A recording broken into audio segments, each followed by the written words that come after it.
Hello everyone, कैसे हैं आप सब। आई होप कि आप सभी अच्छे होंगे। मैं Sangeeta from learn hub, the free learning platform, जहां आप पढ़ सकते हैं math, science, SST absolutely free at learnhub.com।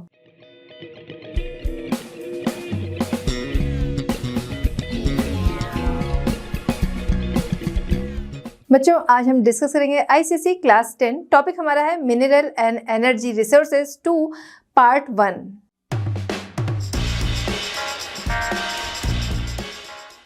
चलिए बच्चों, स्टार्ट करते हैं हमारा आज का वीडियो, जहां पर मिनरल एंड एनर्जी रिसोर्सेज को हम डिटेल में जानेंगे। देखिए, एनर्जी रिसोर्सेज जिनके बारे में हम जानेंगे, इनके टाइप्स जानेंगे।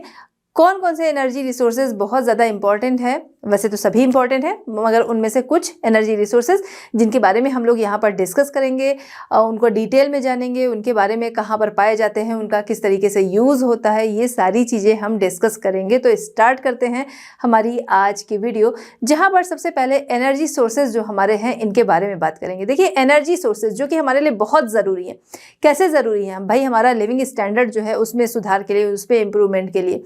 इसके अलावा अगर हम देखें, हमारा इकोनॉमिक ग्रोथ के लिए, हमारी कंट्री के इकोनॉमिक ग्रोथ के लिए, डेवलपमेंट के लिए, इंडस्ट्रियल डेवलपमेंट के लिए ये एनर्जी सोर्सेज बहुत ज़्यादा इंपॉर्टेंट है। लिविंग स्टैंडर्ड की अगर हम बात करें, अभी क्या है, इस कमरे में अंधेरा है, मैंने स्विच ऑन की, लाइट जल गई। क्लियर है? हमारे घर में फ्रूट वेजिटेबल्स हैं, उनको ख़राब होने से बचाने के लिए फ्रिज का यूज़ कर रहे हैं। गर्मी लग रही है, फ़ैन चला रहे, एसी चला रहे, कूलर चला रहे। ठंड लग रही है, ब्लोअर चला लिया। पानी चाहिए, मोटर चला लिया। तो इस तरीके से अगर हम देखें तो हमारे लिविंग स्टैंडर्ड के इम्प्रूवमेंट के लिए, ठीक है, ये एनर्जीज जो हैं वो बहुत ज़्यादा, एनर्जी सोर्सेज बहुत ही इंपॉर्टेंट है। वहीं पर हम बात करें इकोनॉमिकल, ठीक है, इंडस्ट्रियल, कंट्री का डेवलपमेंट, तो देखिए इनकी जो हमारी इंडस्ट्रीज़ हैं ये पूरी तरह से डिपेंड हैं हमारे इन एनर्जी सोर्सेज पर। वहीं पर हम बात करें, इनसे क्या है, इकोनॉमिक ग्रोथ होती है। भाई, इंडस्ट्रीज़ हैं, उनमें काम हो रहा है, लोगों को काम मिल रहा है, यहाँ से सामान दूसरी जगह पर भेजे जा रहे हैं। उससे क्या है, हमारे जो लोग हैं, इकोनॉमिक ग्रोथ उनकी पर्सनली भी हो रही है और कंट्री की इकोनॉमिक ग्रोथ होती है, इंडस्ट्रियल ग्रोथ हो रही है। क्यों? क्योंकि उनको क्या है, अगर मान लीजिए इलेक्ट्रिसिटी की बात हम करें तो इलेक्ट्रिसिटी मिल रही है, जिससे क्या हो रहा है, काम आगे हो रहा है और इंडस्ट्री जो है वो ग्रो कर रही है ना। तो एनर्जी सोर्सेज जो हैं वो बहुत ही ज़्यादा ज़रूरी है। हम बात कर सकते हैं लिविंग स्टैंडर्ड है, या इकोनॉमिक ग्रोथ है, या इंडस्ट्रियल डेवलपमेंट है, इन सभी के लिए। बल्कि यहाँ तक अगर देखा जाए कि जो कंट्रीज़ होती हैं, per capita commercial consumption energy sources जो हैं इनका, वो जितना ज़्यादा होगा उतना ज़्यादा उस कंट्री का डेवलपमेंट माना जाएगा। क्यों माना जाएगा? क्योंकि भाई वो कमर्शियल पर्पस से यूज़ हो रहा है। कमर्शियल पर्पस से जितना ज़्यादा कंजप्शन है, यानी उतना ज़्यादा मटेरियल रेडी हो रहा है, इसका मतलब वो कंट्री का डेवलपमेंट है। क्लियर है? तो ये चीज़ शो करता है, जिस भी जगह पर एनर्जी सोर्सेज का जितना ज़्यादा कंजप्शन है, वो शो करता है वो कंट्री जो है वो उतनी ज़्यादा डेवलप है।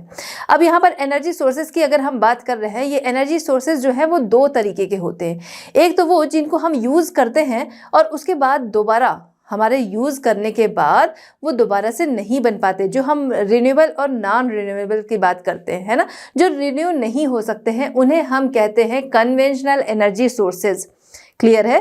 कन्वेंशनल एनर्जी सोर्सेज जैसे कि पेट्रोलियम है, गैस है, कोल है, ये सभी इसमें आते हैं। अब ये सारी चीज़ें क्या है, हमें नेचर से ही मिल रही हैं, ठीक है, वो हमारी नेचर में ही बन रहा है।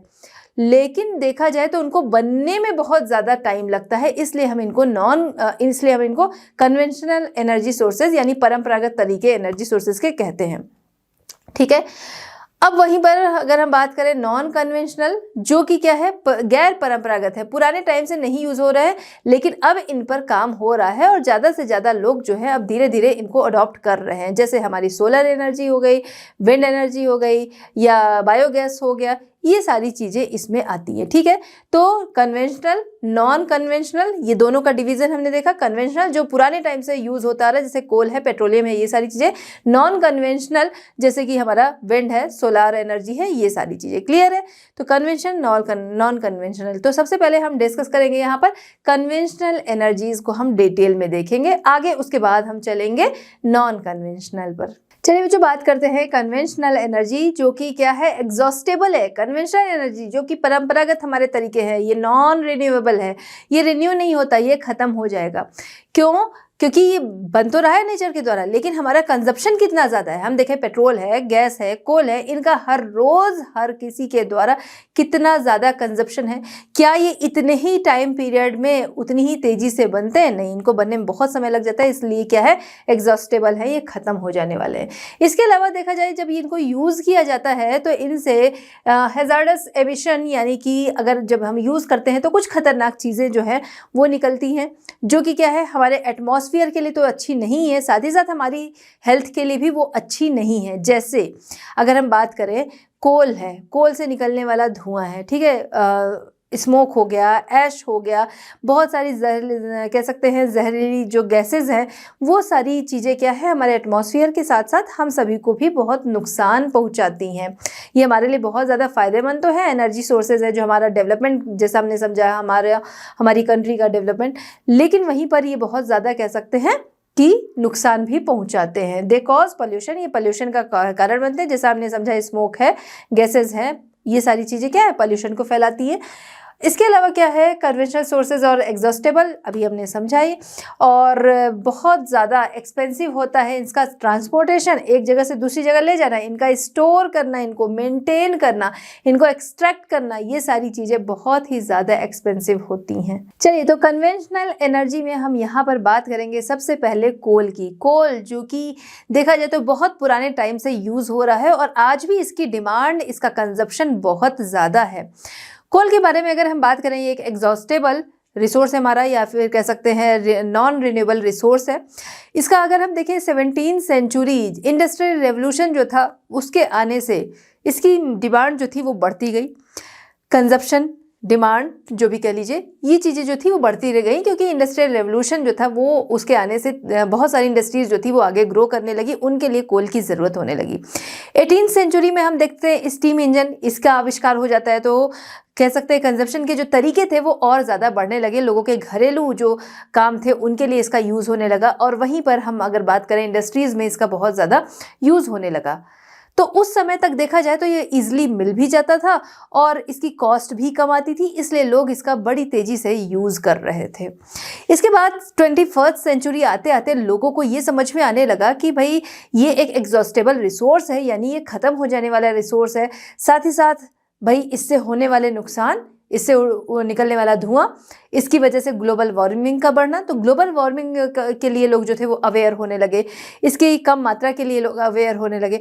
और इसके बाद हमारे जो रिसर्चर्स रहे, पॉलिसी मेकर्स रहे, उन्होंने इसके ऑप्शन या अल्टरनेटिव जो थे वो तलाशने शुरू कर दिए कि भाई किस तरीके से इसकी कंजप्शन जो है उसको हम कम कर सकें, और इसकी जगह पर दूसरी चीज़ जो है, क्योंकि अपना काम जो है वो चीज़ तो छोड़ी नहीं जा सकती है, तो इसका दूसरा ऑप्शन क्या हो सकता है, इस पे रिसर्च चलने लगे। देखा जाए तो आज भी इसका कंजप्शन जो है वो बहुत ज़्यादा है, डिमांड बहुत ज़्यादा है। इंडिया जो है वो थर्ड लार्जेस्ट प्रोड्यूसर है कोल का वर्ल्ड में। कोल जो कि एक कन्वेंशनल एनर्जी सोर्स है, देखा जाए तो ये एक इनफ्लेमेबल ऑर्गेनिक सब्सटेंस है, यानी कि ज्वलनशील, जलने वाला ऑर्गेनिक सब्सटेंस है। और अगर इसको देखा जाए तो ये सेडिमेंट्री रॉक्स में हाइड्रोकार्बन से बनता है, ठीक है, सेडिमेंट्री रॉक्स में पाए जाने वाले हाइड्रोकार्बन से बनता है। बेसिकली अगर हम समझें तो देखिए, जो हमारे फॉसिल्स होते हैं सैकड़ों वर्षों तक क्या है, उनके ऊपर लेयर पे लेयर चढ़ती चली जाती है, और कुछ क्लाइमेटिक कंडीशन और उसके साथ ही साथ ऑर्गेनिक प्रोसेस जो हैं उनके द्वारा ये कोल जो है वो रेडी होता है। क्लियर है? जो एक ज्वलनशील पदार्थ है या जलने वाला कह सकते हैं मटेरियल है। कोल की बात अगर हम करें तो main source of power generation देखा जाए तो ये पावर जो है वो जनरेट करने के लिए मेन सोर्स के रूप में यूज़ किया जाता है। इंडिया में भी देखें तो बहुत सारी इंडस्ट्रीज़ जो है वो इस पर डिपेंड है। जैसे हम बात कर सकते हैं स्टील इंडस्ट्री हो गई, आयरन इंडस्ट्री हो गई, केमिकल इंडस्ट्रीज़ हो गई, ये सभी जो है वो कोल पर डिपेंड हैं। इसके अलावा कोल की अगर हम बात करें तो कोल जो है कार्बन की क्वांटिटी इसमें अलग अलग होती है। उसी कार्बन की क्वांटिटी के बेस पर ही इनकी वेराइटीज़ 4 वेराइटीज़ जो है वो हम आगे देखेंगे। चलिए, तो टाइप्स ऑफ कोल में 4 टाइप्स हम यहाँ पर देखेंगे जो कि हम डिक्रीजिंग वे में चलते चलेंगे। सबसे पहले जो कि सबसे बेस्ट क्वालिटी का माना जाता है एंथ्रेसाइट, उसके बाद हम आएंगे बिटुमिनस, फिर हम आएंगे लिग्नाइट, फिर हम बात करेंगे पीट की। ठीक है, तो ये 4 इसके टाइप्स हैं। सबसे पहले बात करते हैं एंथ्रेसाइट। एंथ्रेसाइट इसमें क्या है, ये बेस्ट क्वालिटी का कोल माना जाता है क्योंकि इसमें कार्बन की मात्रा जो होती है वो सबसे ज़्यादा होती है, यानी ओवर द 80% यहाँ पर कार्बन की मात्रा होती है और ये बेस्ट क्वालिटी का होता है। क्लियर है। इसके अलावा अगर देखा जाए कि ये इंडिया में कहाँ पर पाया जाता है, तो इंडिया में जम्मू एंड कश्मीर में काफ़ी कम मात्रा में पाया जाता है, यानी ये जो बेस्ट क्वालिटी का कोल है ये हमारे यहाँ काफ़ी कम मात्रा में पाया जाता है। इसका टेक्सचर वगैरह अगर हम बात करते हैं तो हार्ड, कॉम्पैक्ट एंड ब्लैक होता है, कलर में पाया जाता है, केवल हमने ये देखा जम्मू एंड कश्मीर में। इसके बाद हम बात करेंगे बिटुमिनस कोल जो कि 2nd नंबर पर आता है। बिटुमिनस कोल यहाँ पर देखा जाए तो कार्बन की मात्रा इसमें भी काफ़ी ज़्यादा होती है, 60 to 80%। ठीक है, ये आपका 80 से ज़्यादा होता है और ये 60 to 80% होता है। देखा जाए तो वाइडली सबसे ज़्यादा यूज़ जो है वो इसी क्वालिटी का होता है बिटुमिनस, क्योंकि इसकी क्वांटिटी जो है वो मिल भी जाती है। इसको हम देखेंगे कि इसकी क्वांटिटी बहुत कम हमारे यहाँ पाई जाती है। क्लियर है। तो widely used variety of coal and contains about 60 to 80% carbon. तो यहाँ पर कार्बन की क्वांटिटी जो है वो काफ़ी ज़्यादा पाई जाती है, या कह सकते हैं कि कार्बन का रेशियो ज़्यादा होता है और साथ ही साथ लो मॉइस्चर होता है, जिसकी वजह से कैलोरीफिक वैल्यू जो है इसकी वो काफ़ी हाई होती है। क्लियर है। यूज फॉर, इसका यूज़ जो है हीटिंग के लिए होता है, स्टीम के लिए होता है, steam raising and production of Coke, उसके लिए इसका यूज़ होता है। कहाँ पर पाया जाता है वो हम देख लेते हैं। स्टेट्स, तो स्टेट्स में है झारखंड है, उड़ीसा है, West Bengal, Chhattisgarh and Madhya Pradesh. Clear है। झारखंड, उड़ीसा, देखिए आसपास का ही है, मध्य प्रदेश, झारखंड, उड़ीसा, वेस्ट बंगाल, फिर छत्तीसगढ़ और मध्य प्रदेश। चलिए बात करते हैं लिग्नाइट। ये हमारा 3rd नंबर का कोल होता है कार्बन के बेस पर। अगर हम देखें कलर में ये ब्राउन होता है, नेचर में ये फ्रेबल होता है यानी भुरभुरा होता है और बहुत अच्छी क्वालिटी का ये नहीं होता है। इसके अलावा अगर बात की जाए तो इसमें मॉइस्चर की मात्रा काफ़ी ज़्यादा होती है और इसी वजह से ये क्या है, इनमें देखा जाए तो फ्लेमेबल क्वालिटी जो है वो बहुत ज़्यादा नहीं होती है, कह सकते हैं इसमें जलने की क्वालिटी जो है वो ज़्यादा नहीं होती है। कहाँ पर पाया जाता है, राजस्थान के पालना, फिर नेवेली इन तमिलनाडु एंड लखीमपुर इन आसाम, केरेवा इन जम्मू कश्मीर में पाया जाता है। नेक्स्ट हम बात करेंगे पीट। पीट जो है ये 4th नंबर पर आता है, ये बहुत ही लो क्वालिटी का कोल समझा जाता है। इसके अलावा फर्स्ट स्टेज ये है ट्रांसफॉर्मेशन ऑफ, किसका ट्रांसफॉर्मेशन, किसका, वुड का। ये कोल जो है ये वुड से ही तो बनता है, ये जो हमारे पेड़ हैं बहुत सालों तक मिट्टी के अंदर दबते चले जाते हैं और इसी से ये कोल बनता है। तो ये बिल्कुल शुरुआती स्टेज है, इसी वजह से ये क्या है, बहुत ज़्यादा इसमें मॉइस्चर होती है और ट्रांसफॉर्मेशन होता है इसका वुड से कोल की तरफ। तो अभी ये क्या है, वुड से कोल की तरफ, वुड जैसा ही माना जाएगा। क्लियर है। कंटेंस अबाउट, मतलब जलने के उसमें अगर हम देखें, कंटेंस अबाउट 50 to 60% यहाँ पर कार्बन पाया जाता है और इसके अलावा बहुत ज़्यादा इससे धुआं होता है। ठीक है। नेक्स्ट कहाँ पर ये पाया जाता है हम देखेंगे तो इंडिया में झारखंड हो गया, उड़ीसा हो गया, वेस्ट बंगाल, देखिए एक ही बेल्ट में चल रहा है, झारखंड, उड़ीसा, वेस्ट बंगाल, मध्य प्रदेश हो गया, account for nearly 90% of coal reserves. चलिए बात करते हैं कोल के यूजेस की। यूजेस में देखा जाए तो बहुत ज़्यादा इसका यूज़ होता है। हम देखें, हम घरों में, हमारे आसपास जो शॉप्स होती हैं यानी ढाबे वगैरह अगर हम देखते हैं, है ना, तो उन जगहों पर तो इसका यूज़ होता है। लेकिन बहुत बड़े लेवल पर अगर हम देखें तो जनरेशन ऑफ पावर, वहाँ पर इसका यूज़ जो है वो बहुत बड़े लेवल पर होता है। इसके अलावा जो मिनरल बेस्ड इंडस्ट्रीज़ हैं, जैसे आयरन स्टील हो गए, सीमेंट हो गई, इस तरीके की जो इंडस्ट्रीज़ हैं यहाँ पर इसका यूज़ जो है वो होता है। ठीक है, किसके लिए, इलेक्ट्रिक पावर जनरेट करने के लिए। इसके अलावा रेलवे, जैसा हमने अभी समझा कि 18th सेंचुरी स्टीम इंजन का आविष्कार हुआ। ठीक है, स्टीम इंजन का आविष्कार होने से क्या हुआ, इसकी खपत जो थी, इसकी डिमांड जो थी वो और ज़्यादा बढ़ गई। फिर रेलवे को हम देखते हैं 1925 में रेलवे का इलेक्ट्रिफिकेशन हो गया, वहाँ से इसकी डिमांड जो है रेलवे में कम हुई, वरना रेलवे में भी क्या था, बहुत ज़्यादा इसकी डिमांड थी। कोल माइनिंग इज़ हैज़ार्डस, अगर देखा जाए तो कोल माइनिंग जो है वो बहुत ज़्यादा खतरनाक होती है। निकलने वाली जहरीली गैसें होती हैं जो कि क्या करती हैं, जो वहाँ पर काम करने वाले लोग हैं उनको बहुत सारी डिजीज़ हो जाती हैं सांस से रिलेटेड। इसके अलावा क्या है, लंग्स जो हैं वो ख़राब हो जाते हैं और काफ़ी सारी जो मिसहैपनिंग जो है वो होती रहती है। तो इसलिए कोल माइनिंग जो है वो बहुत ज़्यादा खतरनाक है। जो वहाँ पर काम कर रहे होते हैं लोग, देखिए उनके लिए बहुत ज़्यादा कह सकते हैं खतरनाक है। Indian coal mostly associated with Gondwana series of rocks, ठीक है। गोंडवाना सीरीज ऑफ रॉक्स आपका पेनिनसुलर इंडिया वाला पोर्शन जो है वहाँ पर मोस्टली ये पाया जाता है। अगर आपने सिक्स क्लास में आपने पढ़ा था ना कि जो पूरा हमारा कॉन्टिनेंट है वो पूरा एक साथ जुड़ा हुआ था पैंजिया के रूप में। फिर उसके बाद वो क्या होता है, हलचल की वजह से क्या है, वो डिवाइड होता है और उसका एक भाग जो है वो लॉरेशिया और दूसरा भाग जो है वो गोंडवाना के नाम से जाना जाता है। ये जो गोंडवाना वो इंडिया में ही गोंड ट्राइब्स जो थे उनके नाम पर गोंडवाना लैंड इसका नाम पड़ा। तो जो गोंडवाना क्षेत्र हमारा आता है वहाँ पर गोंडवाना सीरीज जो आती है वहाँ पर ये मोस्टली पाया जाता है।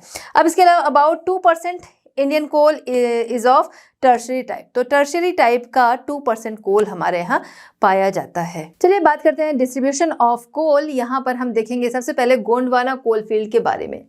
तो डिस्ट्रीब्यूशन अगर हम इसका देखें, स्टेट्स अभी हमने डिस्कस किए थे, झारखंड है, छत्तीसगढ़ है, उड़ीसा है, मध्य प्रदेश है, वेस्ट बंगाल है, महाराष्ट्र है, ठीक है।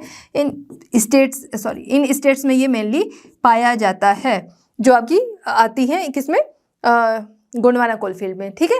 तो इसका डिस्ट्रीब्यूशन अगर हम देखें तो झारखंड जो है वहाँ पर, या कह सकते हैं झारखंड जो है वो इंडिया का सबसे ज़्यादा कोल प्रोड्यूस करता है। कितना, 33.53%। कहाँ से आता है, ये आता है झारखंड से। झारखंड में मेन जो कोल फील्ड है वो है झरिया, बोकारो, गिरिडीह, करनपुरा। झरिया, बोकारो, गिरिडीह, करनपुरा, ये जो है ये आते हैं झारखंड में।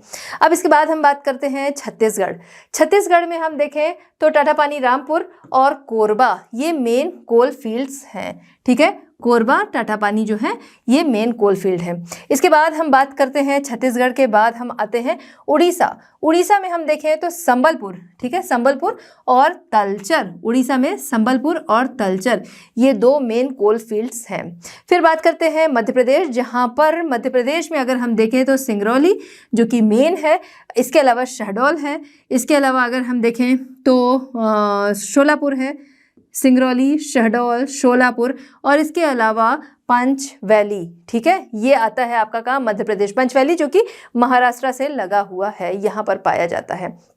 नेक्स्ट हम बात करेंगे वेस्ट बंगाल में देखा जाए तो रानीगंज यहाँ पर मेन है। बाकी अदर भी कोल फील्ड्स यहाँ पर पाई जाती हैं, जैसे ये रानीगंज हो गया, इसके अलावा बर्धमान है, पुरुलिया है, ठीक है, ये यहाँ पर वेस्ट बंगाल में पाई जाती हैं कोल फील्ड।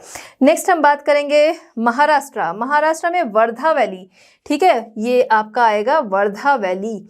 कहाँ, नागपुर के पास आप देखेंगे इधर की तरफ, नागपुर के साइड में तो वर्धा वैली है। महापरी, कामपटी, उरनूर और चंद्रपुर, ठीक है, ये आएगा आपका कहाँ पे, महाराष्ट्र में। इसके अलावा आंध्र प्रदेश में भी कोल फील्ड्स पाई जाती हैं और उसके अदर भी पाई जाती हैं, उनको भी हम आगे भी देखते चलते हैं। चलिए बात करते हैं tertiary coal field are new. Tertiary coal field जो कि क्या है, न्यू और mostly consist of lignite and peat. तो टर्शरी कोल फील्ड जो कि लगभग 2% हमारे कंट्री पे पाई जाती है, यहाँ पर मोस्टली क्या है, न्यू कोल फील्ड है जिसमें कि पीट और लिग्नाइट पाए जाते हैं, जो कि हमने देखा क्वालिटी बेस ये सबसे लो क्वालिटी में आते हैं क्योंकि इनमें कार्बन की मात्रा जो है वो कम होती है और मॉइस्चर ज़्यादा होता है। ये नए बने हुए कोल फील्ड है, ठीक है। यहाँ पर जो कोल रेडी हो रहा है एक तरीके से कह लीजिए वो अभी नया है, जितना पुराना होगा वो उतना ज़्यादा अच्छा होगा। इसी वजह से हमने देखा कि मॉइस्चर की मात्रा जो है वो एंथ्रासाइड में हमने देखा काफ़ी कम है, इनमें क्या है काफ़ी ज़्यादा होती है और इसी वजह से इसमें कार्बन की मात्रा कम होती है और स्मोक जो है वो इसमें ज़्यादा निकलता है। क्यों? क्योंकि इसमें मॉइस्चर ज़्यादा होता है और कार्बन कम होता है, इस वजह से इसमें स्मोक ज़्यादा निकलता है। अच्छा, एक पिक्चर अभी इसके पहले हम लोग मिस कर गए, एक बार उस पर हम लोग डिस्कस कर लेते हैं। ये यहाँ पर पिक्चर है, जैसे ये पेड़ जो है कटे फटे गिरे जैसे भी, ठीक है, एक लंबे टाइम के बाद ये धीरे धीरे क्या है ये दबते चले गए। तो टाइम, प्रेशर और हीट इससे क्या है, ये कोल जो है वो प्रोड्यूस हुआ। अब यहाँ पर जो बहुत गहराई में है एंथ्रेसाइट है, बिटुमिनस है, वो हमको मिलता है जो कि अच्छी क्वालिटी का माना जाता है।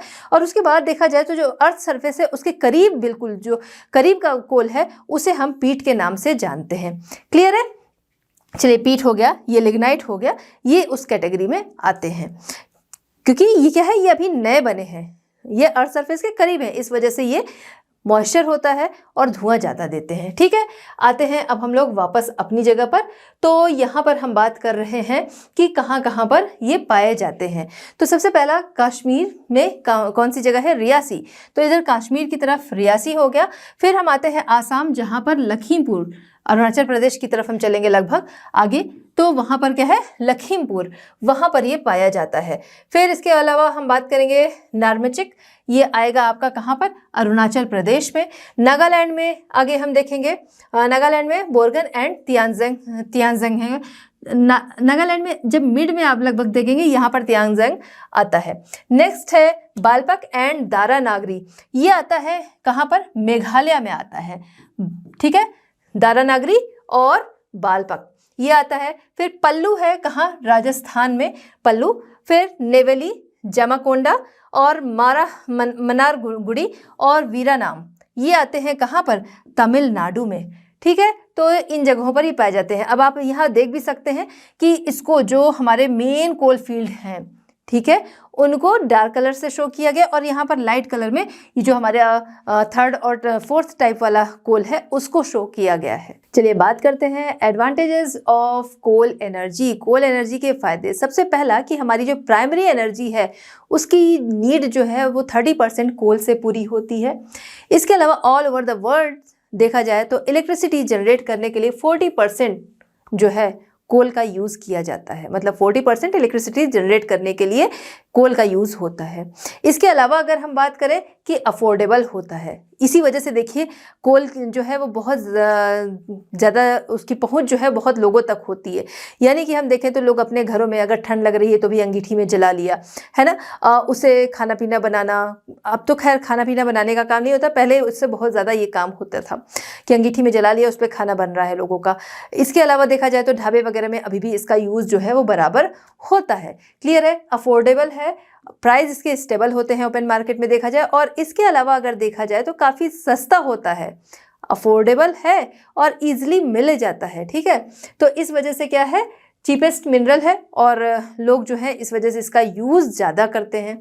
इजी टू बर्न, इजीली क्या है ये बर्न हो जाता है क्योंकि इसमें कार्बन की मात्रा जो है वो ज़्यादा होती है। कार्बन की मात्रा ज़्यादा होने की वजह से इसकी कैलोरी वैल्यू जो है वो ज़्यादा होती है, इस वजह से ईजिली ये जल जाता है और देर तक हीट जो है वो काफ़ी ज़्यादा देता है और देर तक देता है। क्लियर है।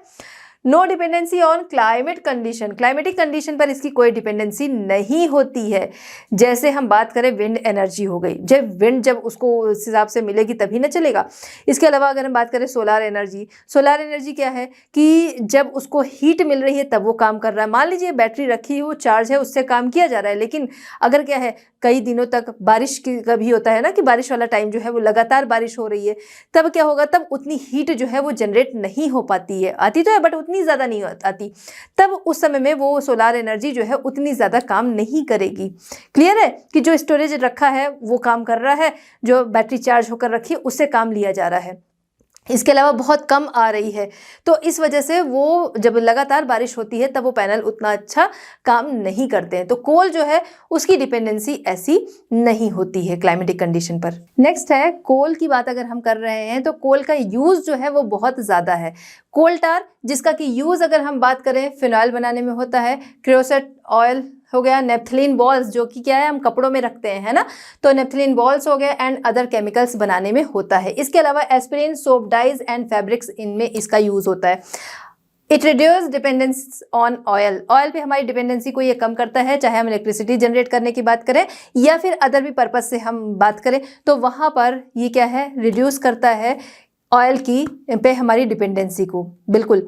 इसके अलावा अगर देखा जाए तो न्यूक्लियर एनर्जी के कंपेयर में ये बहुत ही ज़्यादा सेफ होता है, सेफ नहीं होता, ये बहुत सेफ होता है क्योंकि न्यूक्लियर एनर्जी जो है वो छोटा सा उसका पार्ट जो है वो बहुत बड़ा, बहुत ज़्यादा वो डेंजरस होता है, तो उसकी अपेक्षा ये काफ़ी ज़्यादा सेफ होता है। चलिए बात करते हैं डिसएडवांटेजेस ऑफ कोल एनर्जी। तो कोल एनर्जी के कुछ फायदे हैं तो कुछ नुकसान भी है। नुकसान क्या है उसको हम यहाँ पर देखेंगे। देखिए इन्वायरमेंटल इम्पैक्ट जो है वो बहुत ज़्यादा पड़ता है। कोल जलाने से उससे हार्मफुल वेस्टेज निकलता है जो कि हमारे लिए, हमारे एटमॉस्फेयर के लिए बहुत ही नुकसानदेह है। इसको जलाने से क्या है, carbon dioxide, sulphuric acid, arsenic, ash, nitrogen oxide, sulphur और सल्फर डाइऑक्साइड, ये गैसेस जो हैं वो निकलती हैं। इसके अलावा अगर देखा जाए तो हमारा जो एटमॉस्फेयर है उसमें 65% कार्बन डाइऑक्साइड जो कि हमारे लिए नुकसानदेह है वो कोल की वजह से ही है, और जिसकी वजह से हम देखते हैं कि जो ग्रीन हाउस गैसेज हैं वो क्या होती हैं, वो बढ़ती हैं। ग्रीन हाउस गैसेज के बढ़ने से क्या है, हमारी जो ओजोन लेयर है उस पर इम्पैक्ट पड़ता है। ग्रीन हाउस गैसेज जो कि फ्लोरोकार्बन, नाइट्रोजन, ये सारी मीथेन, ये सारी गैसेज हैं, ठीक है। तो ये क्या है, ये हमारे लिए नुकसानदेह है, हमारे एटमॉस्फेयर के लिए नुकसानदेह है, वो इसके यूज से होता है, ठीक है। इसके अलावा कुछ एरियाज जहां पर एसिड रेन का कारण भी कोल बनता है। चलिए अब इन्वायरमेंटल इम्पैक्ट के बाद अब हम लोग देखते हैं कोल माइनिंग इम्पैक्ट। देखिए माइनिंग इम्पैक्ट बताइए क्या हो सकता है। माइनिंग इम्पैक्ट, जहां पर माइनिंग की जाएगी वहां पर क्या है, वहां के फॉरेस्ट जो है उनको खत्म कर दिया जाएगा। फॉरेस्ट में रहने वाले जो एनिमल्स होंगे, जो वाइल्ड लाइफ होगी, ठीक है, वो भी उसके साथ ही क्या होगी, काफी हद तक खत्म हो जाएगी। तो कितनी सारी स्पीशीज जो है वो इस वजह से खत्म होती हैं।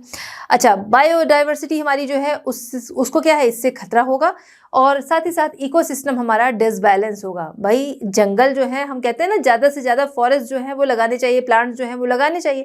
अब हम क्या कर रहे हैं, माइनिंग के चक्कर में उनको हटा रहे हैं।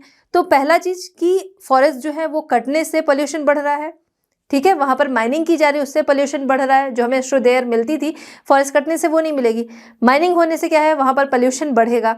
दूसरा क्या है कि जब माइनिंग होगी वहाँ पर बहुत सारा सामान जो है इधर से उधर ले जाना है ना, जो मिनरल निकला, जो कोल निकला, तो उसको क्या किया जाएगा, उसको एक जगह से दूसरी जगह ले जाया जाएगा, और वहाँ निकालने के लिए जो भी चीज़ें यूज़ हो रही हैं, तो इस तरीके से ट्रांसपोर्टेशन की ज़रूरत पड़ेगी। ट्रांसपोर्टेशन, तो जो ट्रांसपोर्टेशन मीन है उनसे निकलने वाला धुआं, उससे पोल्यूशन होगा, बिल्कुल। तो इस तरीके से पोल्यूशन जो है वो भी बढ़ने का काम इसके जरिए होगा। इम्पैक्ट ऑन माइनर्स, माइनर्स जो हैं यानी इन माइनिंग में काम करने वाले, उन पे क्या इम्पैक्ट पड़ेगा, उनकी हेल्थ पर बहुत इम्पैक्ट पड़ता है, और साथ ही साथ उनकी जान पर भी। कैसे भाई, माइनिंग जहाँ पर हो रही है बड़े बड़े पत्थरों को विस्फोट के द्वारा तोड़ा जाता है, तो उससे आसपास रहने वाले जो लोग हैं उनको नुकसान पहुँचता है, कितने सारे लोग जो हैं वो जान चली जाती है। अच्छा, ये माइनिंग के दौरान क्या है, ज़मीन के अंदर से बहुत सारी गैसेज निकलती हैं, उससे उनको नुकसान पहुँचता है, बहुत सारी बीमारियाँ हो जाती हैं, डस्ट है, गैसेज है, इससे क्या है कि रेस्पिरेटरी डिजीज़ जो है वो हो जाती हैं, लंग्स खराब हो जाते हैं। तो इस वजह से लोगों की हेल्थ पर भी इसका बहुत बुरा असर पड़ता है। क्लियर है। नेक्स्ट नॉन रिन्यूएबल सोर्स है ये, बिल्कुल अभी तक हम यही समझते आ रहे हैं जी भाई कि कोल जो है वो नॉन रिन्यूएबल रिसोर्स है। तो नॉन रिन्यूएबल रिसोर्स है, ये रिन्यू नहीं होगा। अभी तो हमारी डिपेंडेंसी जो है वो इस पर बहुत ज़्यादा है, अब ये रिन्यू होगा नहीं, और हम बहुत तेज़ी से इसको खर्च कर रहे हैं। तो बहुत ज़रूरत है कि जो प्रेजेंट जो जनरेशन है, फ्यूचर जनरेशन है, वो इसके लिए अल्टरनेटिव सर्च करे, जिससे क्या है, इससे एक तो हमें अल्टरनेटिव भी मिल जाएगा, जिससे कि जो हमारी डिपेंडेंसी इस कोल पर है, दूसरा क्या है, इससे होने वाले जो अदर नुकसान है उससे भी बचा जा सके। चलिए बच्चों, अब बात करते हैं पेट्रोलियम या मिनरल ऑयल। पेट्रोलियम जिसका कि यूज़ हम देखें हमारी लाइफ में बहुत ज़्यादा है। ये पेट्रोलियम जो एक्सट्रैक्ट किया जाता है इससे बहुत सारी चीज़ें बनती हैं, जैसे हमारा पेट्रोल हो गया, डीजल है, केरोसिन है, प्लास्टिक है, फर्टिलाइज़र है, और बहुत सारी जो मेडिसिन है वहाँ पर इसका यूज़ होता है। और इसके अलावा अगर हम देखें तो जो पेट्रोलियम जेली यूज़ होती है, ठीक है, उन सभी जगहों पर इसका यूज़ होता है। तो देखा जाए तो बहुत सारी जो हमारी इंडस्ट्रीज़ हैं उसके लिए रॉ मटेरियल इस पेट्रोलियम से मिलता है। क्लियर। चलिए आइए अब हम पेट्रोलियम के बारे में डिटेल में जानते हैं। ये जो पेट्रोलियम होता है, पहले हम इसकी जो ये वर्ड कहाँ से लिया गया है उसको समझेंगे। पेट्रोलियम ये जो वर्ड है दो लैटिन वर्ड से बना है, एक है पेट्रोल, दूसरा है ओलियम। पेट्रोल जिसका मतलब है रॉक, ठीक है, ओलियम जिसका मतलब है ऑयल। क्लियर, यानी कि चट्टान से निकलने वाला ऑयल, इसीलिए इसको मिनरल ऑयल के नाम से भी जाना जाता है। क्लियर है। अच्छा, देखा जाए तो पेट्रोलियम जो है वो निकाला जाता है रॉक से। बेसिकली अगर देखें तो सेडिमेंट्री रॉक्स हमारी जो होती है उससे इसको निकाला जाता है। क्लियर है। ये क्या है, इनफ्लेमेबल लिक्विड है जो कि क्या है, कंपोज्ड ऑफ हाइड्रोकार्बन्स, जहाँ पर हाइड्रोकार्बन्स से बना है, जहाँ पर 90 to 95% जो है वो पेट्रोलियम होता है। अदर अगर हम देखेंगे तो अदर जो कंपाउंड्स हैं वो क्या होते हैं, oxygen, nitrogen and sulphur. Clear है, तो 90 to 95 जो है पेट्रोलियम है, अदर में ऑक्सीजन, नाइट्रोजन और सल्फर आते हैं। चलिए बात करते हैं यूजेस ऑफ पेट्रोलियम। पेट्रोलियम के यूज, तो पेट्रोलियम हो गया या पेट्रोलियम प्रोडक्ट्स हो गए, इनका यूज जो है बहुत ज़्यादा है। यहाँ पर देखा जाए तो लोकोमोटिव पावर में इसका मेन यूज होता है। लोकोमोटिव पावर यानी कि कह सकते हैं हमारे जो इंजन होते हैं उनको स्पीड देने के लिए, उनको गति देने के लिए, है ना। जैसे हमारी बाइक है, कार है, बस है, डीजल से, पेट्रोल से ये चल रहे हैं। इनका इंजन कब काम करता है, इंजन तो बना हुआ, वो कब काम करता है, जब उसको ये फ्यूल के रूप में मिलता है। जब पेट्रोल होगा तभी क्या है, तभी गाड़ी चलेगी। पेट्रोल है, डीजल है, तभी वो चलती है। वो खत्म कि गाड़ी आपकी जो है वो रुक जाती है। तो लोकोमोटिव पावर जो है उसके लिए इसका यूज़ होता है। इसी वजह से क्या है, हम देखें चाहे हमारे सी ट्रांसपोर्टेशन देखा जाए, एयर ट्रांसपोर्टेशन देखा जाए, रोड ट्रांसपोर्टेशन देखा जाए, तो इनका डेवलपमेंट किस वजह से हुआ, इसी वजह से हुआ। क्लियर है। इसके अलावा देखा जाए तो स्मोक इससे बहुत कम आता है। अभी कोल हम देख रहे थे, कोल में बहुत ज़्यादा स्मोक आता है, इसमें स्मोक कम आता है। ऐश की बात करें तो ऐश जो है वो नहीं आता है। इसके अलावा बहुत सारे प्रोडक्ट जो है, पेट्रोकेमिकल प्रोडक्ट्स, वहाँ पर रॉ मटेरियल के रूप में इसका यूज़ होता है। It is the main source of many products like petrol हो गया, केरोसिन हो गया, diesel oil, paraffin wax, Vaseline, benzene, इसमें इसका यूज़ होता है। इसके अलावा अगर हम देखें तो पेंट्स हो गए, मेडिसिन हो गए, प्लास्टिक हो गए, प्लास्टिक भी क्या है, इसी से बनता है। क्लियर। फर्टिलाइजर्स हो गए, उसमें इसका यूज़ होता है। It is the most important raw material for chemical industry, तो केमिकल इंडस्ट्री में ये रॉ मटेरियल के रूप में बहुत ही इंपॉर्टेंट है। चलिए बच्चों, अब देखते हैं पेट्रोलियम का डिस्ट्रीब्यूशन इंडिया में। तो डिस्ट्रीब्यूशन की हम बात करेंगे। सबसे पहले पेट्रोलियम के बारे में जानें। देखिए, जब इसको क्या है, ज़मीन से निकाला जाता है तब ये पेट्रोलियम के फॉर्म में होता है, और फिर इसके बाद इसको रिफाइन किया जाता है तो हमें अदर थिंग्स जो है वो मिलती है। जैसे पेट्रोल जब रिफाइन करते हैं तब हमारे हाथ में क्या आता है, पेट्रोल आता है। क्लियर है। जो निकलता है उसे हम क्या कहते हैं, पेट्रोलियम कहते हैं। तब वहाँ से पेट्रोल नहीं निकलता है। चलिए, तो हम इसका डिस्ट्रीब्यूशन जो है वो देखेंगे। सबसे पहले अगर इंडिया में बात की जाए तो इसकी खोज जो थी 1867 में नॉर्थ ईस्ट आसाम के पार्ट में, कहाँ, माकुम में इसको सबसे पहले खोजा गया था। इसके बाद फिर और जगह खोजा गया। अब इसका डिस्ट्रीब्यूशन हम देखेंगे इम्पोर्टेंस के बेस पे। इम्पोर्टेंस के बेस पर देखा जाए, या फिर कह सकते हैं ऑर्डर जो है इम्पोर्टेंस, उसका ऑर्डर जो है इम्पोर्टेंस के बेस पे अगर हम देखें, ऑफशोर सी एट मुंबई हाई, जहाँ पर बेसिन, ठीक है, बेसिन हो गया, और आलिया बेट, तो यहाँ से ये निकाला जाता है। इसके अलावा नेक्स्ट हम आते हैं आसाम की तरफ। आसाम में डिगबोई नाहरकाटिया, ये काफ़ी फेमस है। ठीक है, डिगबोई नाहरकाटिया, ये नाम जो है, इधर आपका बेसिन हो गया, अंकलेश्वर हो गया, नाहरकाटिया हो गया, ये आपको याद होने चाहिए। ठीक है, तो डिगबोई हो गया, नाहरकाटिया, रुद्रसागर एंड नूनामती, ये आपका कहाँ है, आसाम में। फिर आते हैं हम गुजरात में अंकलेश्वर है, कोयाली, ठीक है, कलोल, खंबात है, नवगांव है, ये इंपॉर्टेंट ऑयल फील्ड्स हैं। इसके अलावा अगर हम देखें, महसाणा है, लुनेज है, कोसांबर है, ये कहाँ पर आएगा, ये आपका गुजरात में आएगा। ठीक है, तो ये भी कुछ उसके सेंटर्स या फिर कह सकते हैं उसके प्लेस हैं।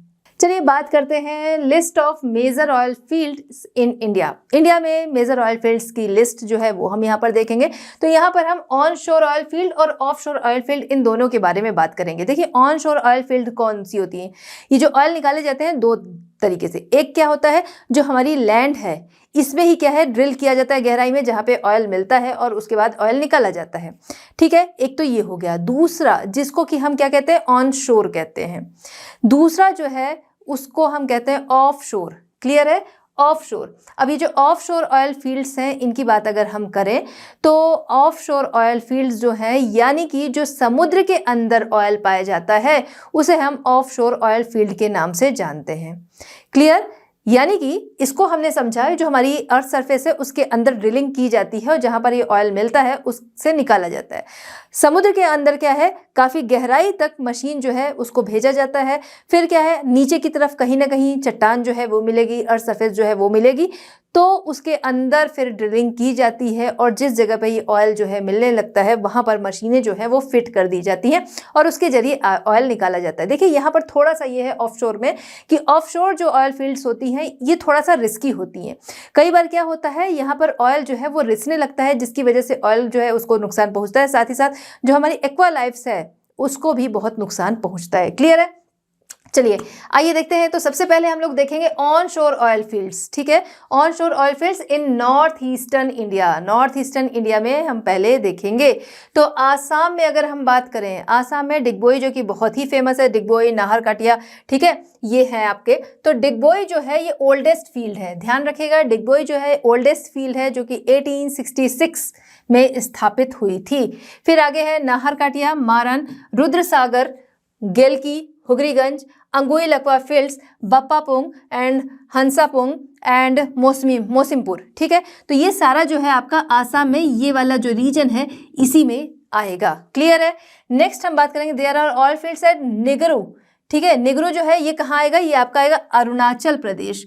ठीक है, तो ये भी क्या है, लगभग इसी वाले रीजन में आएगा। तो अरुणाचल प्रदेश में हम अगर बात करें, तिरप डिस्ट्रिक्ट है जहाँ पर कारासांग के पास में निगरू ऑयल फील्ड है, वहां से निकाला जाता है, एक्सट्रैक्ट किया जाता है।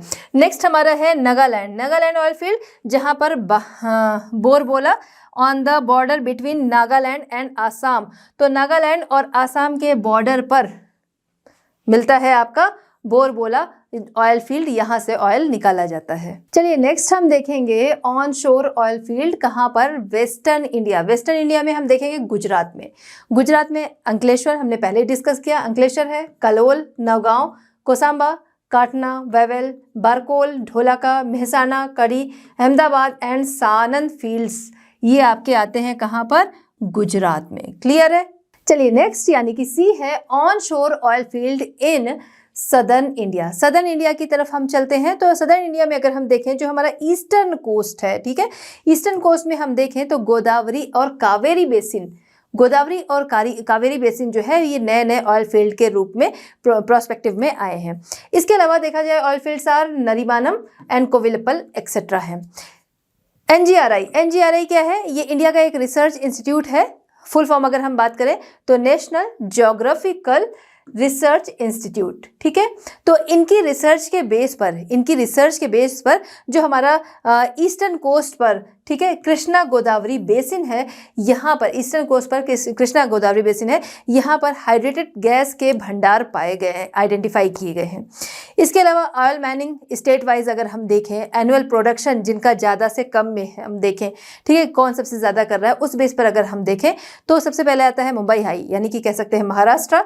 सबसे पहले नंबर 1 महाराष्ट्र, एनुअल प्रोडक्शन के बेस पर हम देख रहे हैं, महाराष्ट्र है, गुजरात है, आसाम, तमिलनाडु एंड अरुणाचल प्रदेश। चलिए बात करते हैं बॉम्बे हाई, जो कि ऑफ शोर ऑयल फील्ड, ठीक है, Bombay high offshore oil field के बारे में हम लोग यहाँ डिस्कस करेंगे। देखिए 1974 में ओएनजीसी ने डिस्कवर किया ऑयल, कहाँ पर, continental shelf area, Maharashtra coast पर कॉन्टिनेंटल शेल्फ एरिया जो है ये ओएनजीसी ने 1974 में डिस्कवर किया, जहां पर इसको नाम दिया गया, ये जो मुंबई हाई और बेसिन यहाँ ऊपर शो हो रहा है, बेसिन मुंबई हाई से साउथ की तरफ हम आएंगे तो ये वाला जो रीजन रहा या फिर कह सकते हैं तेल क्षेत्र रहा, इसको नाम दिया गया सागर सम्राट। क्लियर है? सागर सम्राट तेल क्षेत्र, ये आपका मुंबई हाई और इसके साउथ में बेसिन वाला जो ये एरिया है, इसको नाम दिया गया सागर सम्राट।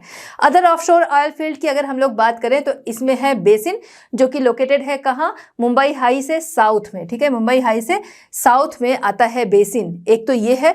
दूसरा है आलिया भट्ट,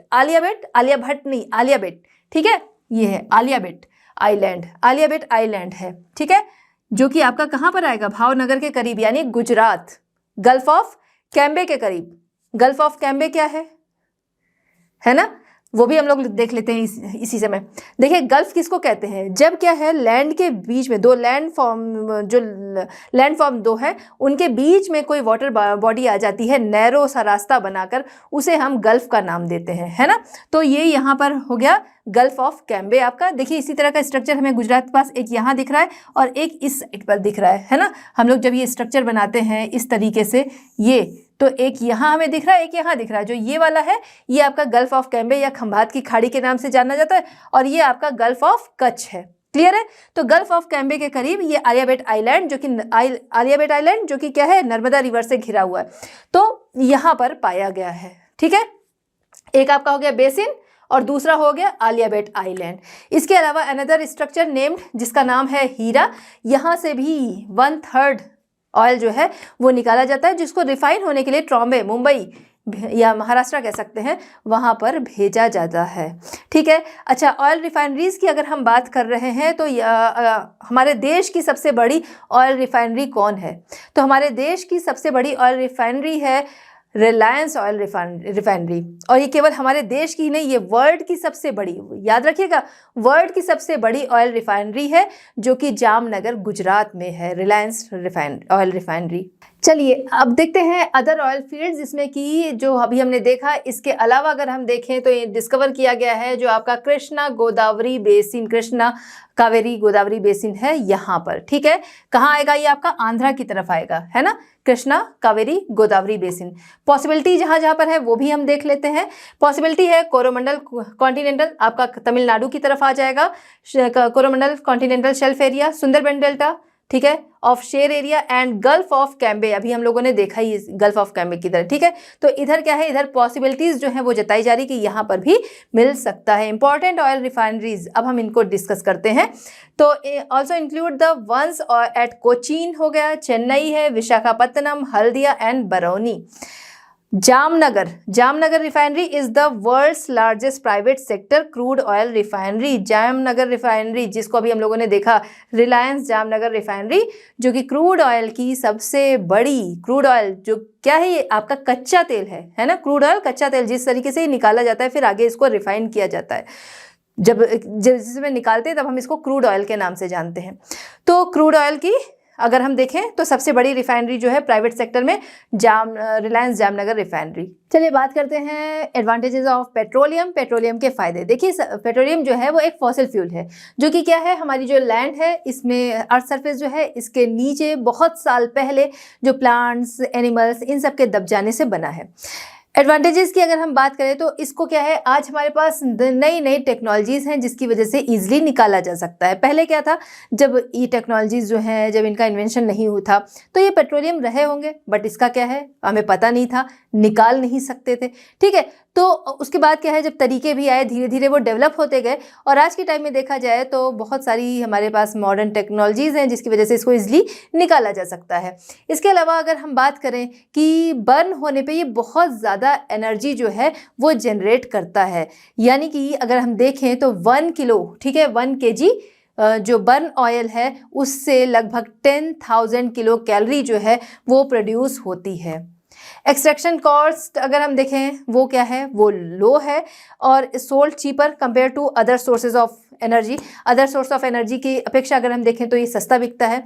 और नेक्स्ट हम देखें, ईजिली इसको ट्रांसपोर्ट किया जा सकता है। क्यों?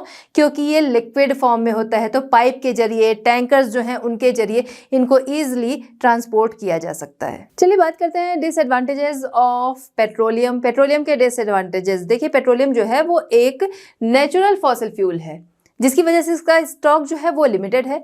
वहीं हम देखें पॉपुलेशन बहुत तेज़ी से बढ़ रही है, नई नई टेक्निक्स आ रही है, इस वजह से सोर्स ऑफ एनर्जी, इसकी डिमांड जो है वो बढ़ती जा रही है, तो लोगों की dependency in conventional source of energy पर बढ़ रही है, जो कि सही नहीं है। ज़रूरी क्या है कि हम लोग इसका जो ऑप्शन है, अल्टरनेटिव्स हैं, उनको ज़्यादा से ज़्यादा अडॉप्ट करें।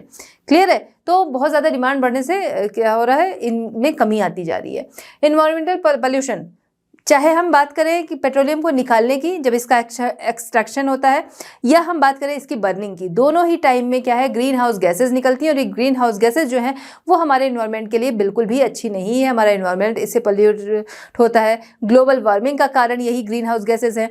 हमारी ओजोन लेयर उसको नुकसान पहुंच रहा है, उसका कारण यही ग्रीन हाउस गैसेस हैं, है ना। Non renewable form of energy है पेट्रोलियम, जिसकी वजह से क्या है, इसको हम क्या देखते हैं, एक बार जला दिया उसके बाद ये खत्म, और इसको बनने में कितने साल लगते हैं, है ना। तो ये नॉन रिन्यूएबल है। दूसरा क्या है, इसकी कमी, फॉसिल फ्यूल जो है इसकी कमी, और डिमांड एक तरफ हम देख रहे हैं वो बहुत तेजी से बढ़ रही है। डिमांड बढ़ने से क्या होता है, जब किसी चीज़ की डिमांड बढ़ती है तो उसके प्राइस क्या होते हैं, प्राइस भी उसके बढ़ते हैं, क्योंकि उसका स्टॉक जो है वो लिमिटेड है और डिमांड बढ़ रही है, तो इस वजह से प्राइस जो है वो इंक्रीज होते हैं। और ये बहुत बड़ा कारण है बहुत सारी जो कंट्रीज़ हैं, बहुत सारे जो नेशंस हैं, उनके बीच में कॉन्फ्लिक्ट का। इसलिए ज़रूरी क्या है कि इसका अल्टरनेटिव जो है उसको अडॉप्ट किया जाए। चलिए बच्चों, अब हम बात करते हैं नेचुरल गैस। नेचुरल गैस अगर हम देखें तो ये बहुत तेज़ी से फैलती है, ये इसका नेचर होता है ना। ये तेज़ी से जलती है, तेज़ी से फैलती है। मेन इसमें जो कारण होता है, या कह सकते हैं मेन इसका कंटेंट होता है जो, वो होता है क्या, मीथेन। मीथेन की वजह से ही ये ज्वलनशील बनती है। अब यहाँ पर देखा जाए तो ये दो तरीके से क्रिएट होती है। फर्स्ट जो है वो है बायोजेनिक मैकेनिज्म, एंड सेकेंड है थर्मोजेनिक मैकेनिज्म। बायोजेनिक यानी कि बायोडिग्रेडेशन जो हमारा है उसके द्वारा, थर्मोजेनिक जो हमारी अर्थ सरफेस है उसके अंदर ही बनती है। क्लियर है। अब इसको हम समझेंगे। सबसे पहले बात करेंगे हम लोग बायोजेनिक मैकेनिज्म। बायोजेनिक मैकेनिज्म यहाँ पर अगर हम बात करें, create natural gas by methanogenic organism created in landfills and is often harvested to be use for fuels. क्या है जो लैंडफिल्स, यानी लैंडफिल्स का मतलब जहाँ पर क्या है, बहुत ज़्यादा मात्रा में कूड़ा फेंका जाता है। क्लियर है। जो कि घर का वेस्टेज जो है वो सारा कुछ जाता है, हर तरीके का, घर का, फैक्ट्री का, हर तरीके का।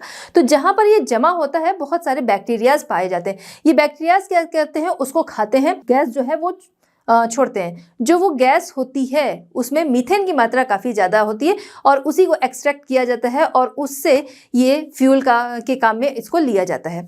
नेक्स्ट हम बात करेंगे थर्मोजेनिक गैस।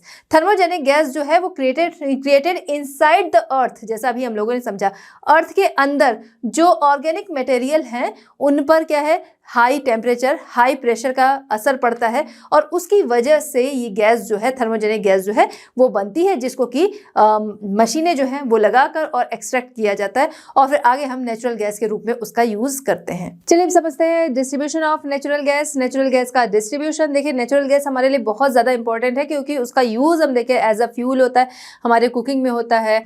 इसके अलावा अगर हम देखें हमारे मीन्स ऑफ ट्रांसपोर्टेशन जो है उसमें होता है और बहुत सारी एनर्जी प्रोड्यूस करने में इसका यूज़ होता है। तो इस तरीके से इसकी इंपॉर्टेंस बहुत ज़्यादा है। और यहाँ पर देखा जाए तो गेल जो है वो बहुत ही इंपॉर्टेंट रोल यहाँ पर प्ले करता है। गेल मतलब gas authority of India limited. Clear है। तो इनके द्वारा गैस जो है वो निकाली जाती है और फिर वो उस आगे हम देखते हैं कि आगे तक वो पहुंचाई जाती है, लोगों तक वो पहुंचती है। तो इसमें गेल का रोल जो है बहुत इंपॉर्टेंट है। डिस्ट्रीब्यूशन की अगर हम बात करें तो यहाँ पर मुंबई हाई को हम देखते हैं कि 1/4 से ज़्यादा पोर्शन जो है वो मुंबई हाई अकेले प्रोड्यूस करता है, यानी 65% हम देखें तो मुंबई हाई के द्वारा प्रोड्यूस होता है। बाकी जो 35% बच रहा है उसमें बेसिन, तमिलनाडु, असम, त्रिपुरा, ठीक है, तो इनके द्वारा प्रोड्यूस किया जाता है। क्लियर है। जैसा कि हमने इसके पहले भी अभी समझा कि कहाँ पर ये पाए जाते हैं, जो हमारी पेट्रोलियम है, ठीक है, जो पेट्रोलियम है उसी के साथ अक्सर गैस जो है वो मिलती है, पेट्रोलियम के साथ अक्सर गैस मिलती है। क्लियर है। जैसा भी हमने समझा था, इसीलिए हम देख रहे हैं कि आपका बेसिन, मुंबई हाई, इधर आपका आसाम है ना, डिगबोई वगैरह भी हम लोगों ने देखा था, डिगबोई, नाहरकाटिया, ये इसके बहुत ही इंपॉर्टेंट प्लेस है।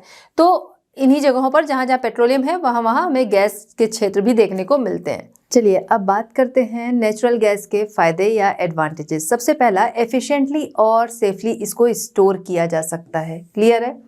दूसरा ये कि ये इन्वायरमेंट फ्रेंडली होती है। देखिए इसको जलाने से धुआं हमें नहीं दिखता है। वहीं पर अगर हम देखें लकड़ियाँ जलाते हैं या पहले के टाइम में देखिए कोल था जिसको हीट के लिए, कुकिंग के लिए, इन सारी चीज़ों के लिए यूज़ किया जाता था।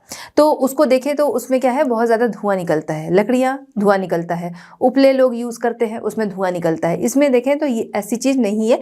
तो देखा जाए तो ये इन्वायरमेंटल फ्रेंडली होती है क्योंकि जब ये बर्न किया जाता है तो एमिशन या उत्सर्जन जो है वो काफ़ी कम होता है। इसी वजह से ये एनवायरनमेंट फ्रेंडली है। दूसरा ये कि हम बात कर रहे हैं कि इनको खाना बनाने के लिए हम यूज़ करते हैं, व्हीकल्स में यूज़ करते हैं, है ना। तो जो हमारे किचन में यूज़ होता है, जो हम कुकिंग के लिए यूज़ करते हैं, उसे हम किस नाम से जानते हैं? LPG। और जो क्या है हमारे व्हीकल्स में यूज़ होता है वो है CNG। और वहीं पर एक है LNG जो है इसका यूज़ अगर हम देखें तो बहुत हैवी जो व्हीकल्स हैं उसमें इसका यूज़ होता है, ठीक है। इसका यूज़ कुकिंग वगैरह में नहीं, इसका यूज़ कहाँ होता है? बहुत हैवी जो व्हीकल्स हैं उसमें इसका यूज़ होता है, ठीक है। Liquefied natural gas LNG is much cheaper, जो कि काफ़ी सस्ती है। देखिए क्या है कि जो हमारी ये नेचुरल गैस है, अगर हम इसको देखें तो इसमें मेन जो पाया जाता है वो होता है मीथेन। इसी मीथेन को जब क्या है लिक्विफाइड करते हैं तो LNG बनता है, जो कि हम देखते हैं, जो अभी हम लोगों ने बात की कि हैवियर जो हमारा ट्रांसपोर्टेशन है या फिर कह सकते हैं हैवियर व्हीकल्स हैं उसमें इसका यूज़ होता है। जब इसी को क्या करते हैं बॉयल ऑफ करके कंप्रेस कर देते हैं तब ये CNG के रूप में यूज़ होता है। और इसी को जब हाई क्वालिटी के कह सकते हैं या फिर हाई मात्रा में हाइड्रोकार्बन जो है उसका यूज़ कर लेते हैं तब ये LPG के रूप में हमारे घरों में यूज़ होता है। चलिए अब बात करते हैं नेचुरल गैस के डिसएडवांटेजेस। देखिए इसके डिसएडवांटेजेस ये हैं, सबसे पहला कि जैसे अदर फॉसिल फ्यूल्स हैं जिनसे क्या है ग्रीन हाउस गैसेस निकलती हैं जो हमारे एनवायरनमेंट को पॉल्यूट करती हैं, तो उसी तरह से नेचुरल गैस से भी ग्रीन हाउस गैसेस निकलती हैं जो कि हमारे एनवायरनमेंट के लिए बिल्कुल भी अच्छा नहीं है। दूसरा ये कि ये जो नेचुरल गैसेस होती हैं इनका यूज़ बहुत लार्ज स्केल पर नहीं किया जा सकता है। थर्ड ये कि नेचुरल गैस जो होती है highly वॉलेटेड and can be dangerous, ठीक है। तो ये बहुत ज़्यादा डेंजरस हो सकती है अगर कहीं पर भी गलती से गैस जो है वो खुली रह गई, ठीक है, ओपन रह गई या थोड़ी सी भी कहीं पर फैली, तो ऐसे में एक चिंगारी, हल्की सी भी चिंगारी जो है वो बहुत बड़ा या कह सकते हैं हल्का सा स्पार्क, वो चाहे स्विच से ही हो रहा है उस समय में, इसीलिए अगर कहीं पर ये क्या होती है अगर गैस जो है वो फैल जाती है तो ऐसे में कहा जाता है कि स्विच भी ऑन नहीं करना चाहिए क्योंकि हल्का सा भी स्पार्क जो है वो सब कुछ जला सकता है। तो इसलिए ये बहुत ही ज़्यादा डेंजरस होती है। अच्छा, हम बात कर रहे हैं नेचुरल गैस की, तो नेचुरल गैस जो होती है ट्रू नेचुरल गैस, इसमें कोई कलर नहीं होता है। देखिए जब भी क्या है घर पर भी अगर ऑन होता है, आपको कोई प्रैक्टिकल नहीं करना है, सिर्फ हम लोग समझने के लिए करें, जब इसको ऑन करते हैं, जब इसमें हम लोग लाइटर या माचिस जो है जब वो जलाते हैं तब उसके बाद इसमें हमें वो जो फ्लेम दिखता है, ठीक है, वो होता है, उसमें कलर दिखता है। बट ये इस गैस में कोई कलर नहीं होता क्योंकि जब हम ऑन करते हैं जो गैस निकल रही होती है उसमें कोई कलर हमें नहीं दिखता है। क्लियर? तो ये कलरलेस होती है। दूसरा क्या है, ऑर्डरलेस होती है, इसमें कोई स्मेल नहीं होती है, इसमें कोई भी स्मेल नहीं होती है। अब आप कह सकते हैं कि भाई गैस अगर ऑन की जाती है तो इसमें से स्मेल आती है, तो हाँ, स्मेल के लिए इसमें एथिल मरकैप्टन जो है वो ऐड किया जाता है। वो स्पेशली इसीलिए स्मेल के लिए ही इसको ऐड किया जाता है कि अगर मान लीजिए कहीं ये लीक हो रही है तो हमें स्मेल से इसका पता लग सके, ठीक है। तो इसलिए एथिल मरकैप्टन जो है वो इसमें ऐड किया जाता है स्मेल के लिए, इसकी अपनी कोई महक नहीं होती है।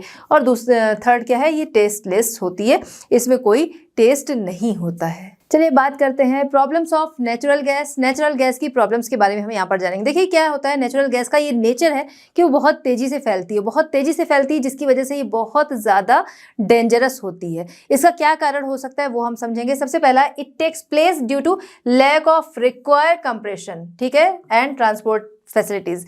क्या है, रिक्वायर जो कंप्रेशन है या ट्रांसपोर्ट फैसिलिटी है, अगर उसमें कमी है तब ऐसा हो सकता है। दूसरा क्या है, ऑपरेशनल सेफ्टी के लिए टेक्निकल हेल्प जो है अगर उसमें कहीं पर कोई कमी है तो ऐसा होता है। बच्चों, हमारी आज की वीडियो कंप्लीट होती है, बट अभी चैप्टर नहीं कंप्लीट हुआ है, तो चैप्टर कंप्लीट करने के लिए मिलते हैं हमारे नेक्स्ट वीडियो में at learn hub. Learn hub free है पर बेस्ट है।